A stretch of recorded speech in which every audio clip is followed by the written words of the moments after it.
Hi everyone, Maggie here again. Latest edition of the Vocal Human. Thanks again to my local radio station for letting me use their quiet space. So that's why I've been able to do this again so soon.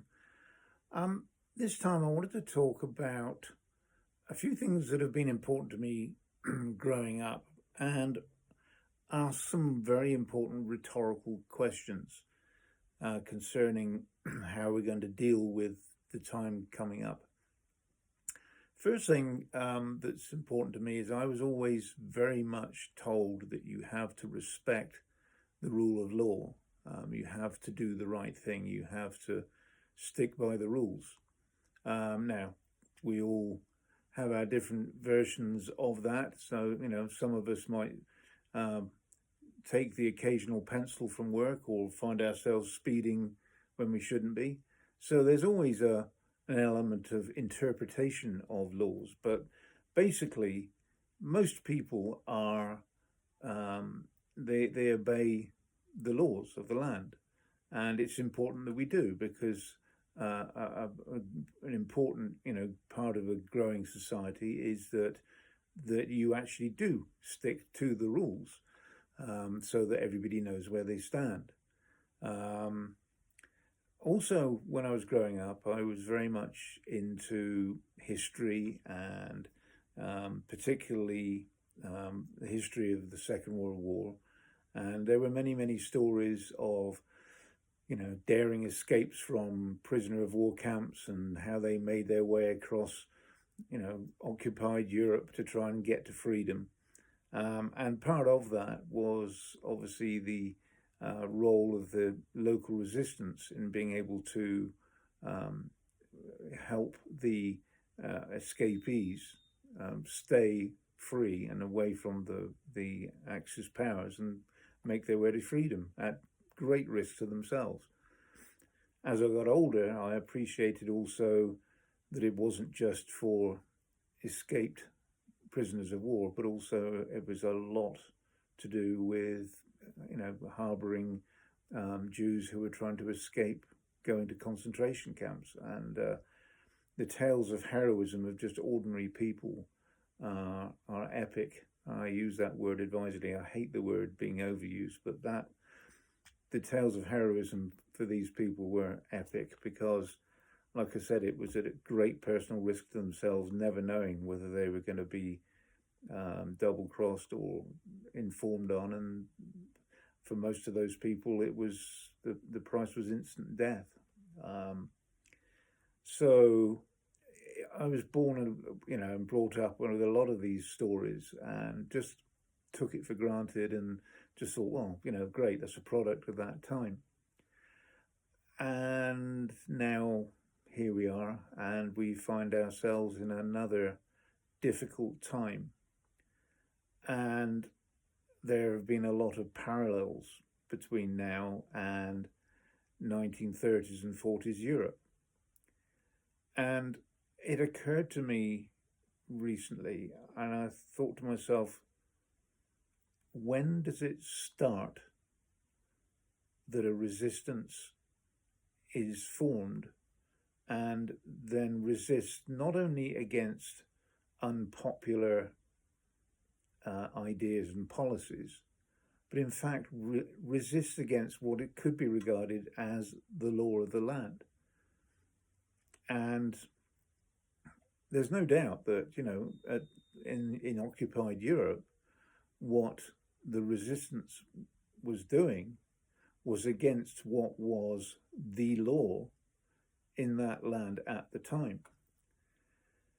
But the distinction is that the law, as had been created, was an immoral, inhuman law. And people realized as such, accepted it as such, and therefore were resisting against it. And here we are in modern day America, and we have a network and a well-established history of the rule of law and the Constitution and all of the things that surround that, the guardrails of a normal society.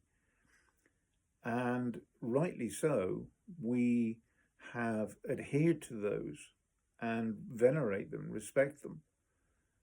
And therefore, it has not been our normal, we wouldn't regard it as normal to push back against those laws. And if we did, it would be right that we would be regarded as illegal or criminal and prosecuted for doing so. But I'm going to ask a rhetorical question here, and it's rhetorical for obvious reasons, because, I wouldn't advocate doing anything illegal. In fact, at the moment, it's important that any sort of resistance is absolutely legal and peaceful and non-violent.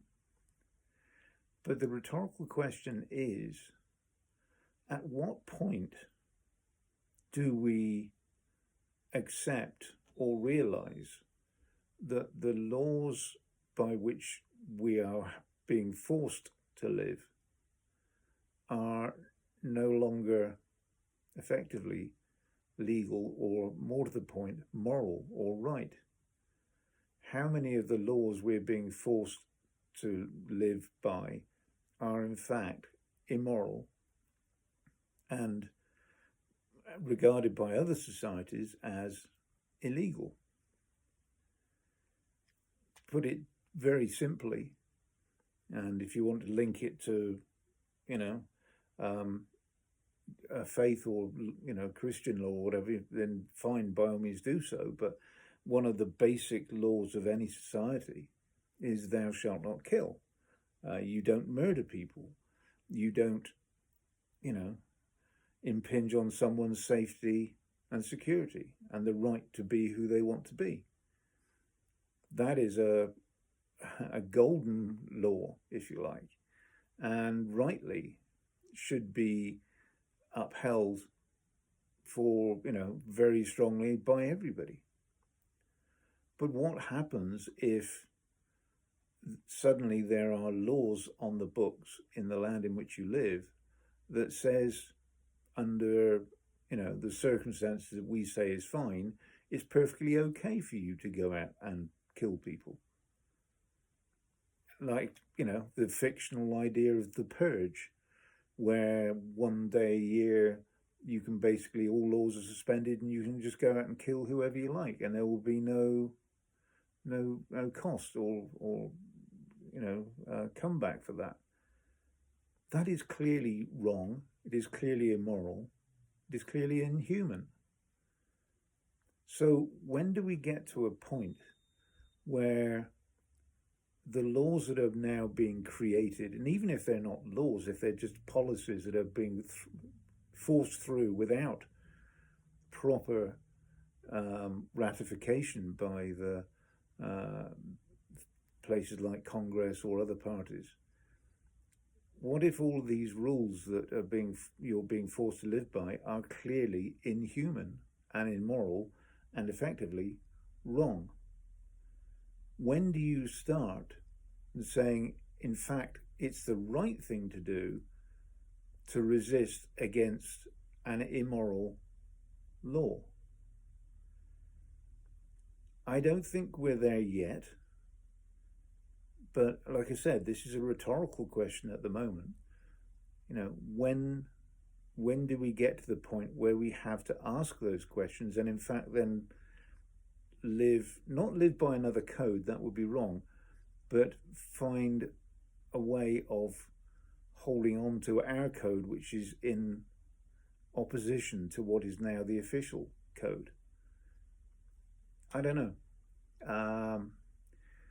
This is for bigger minds than me, but it was something that occurred to me. But it's something that I think people have got to start getting to grips with, because we're all resisting in our own way, but when will resistance become much more serious and more difficult?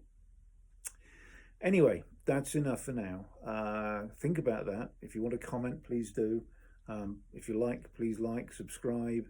I'd love to hear what you think, and keep, please, the comments positive and friendly and human, because someone who's not going to do that, I'm not going to watch them. I'm not going to read them, and I will delete them. But anyway, lovely to talk to you again. We'll do this again very soon. Take care. Please keep safe, and I'll talk to you again soon. Okay. Bye for now. Bye.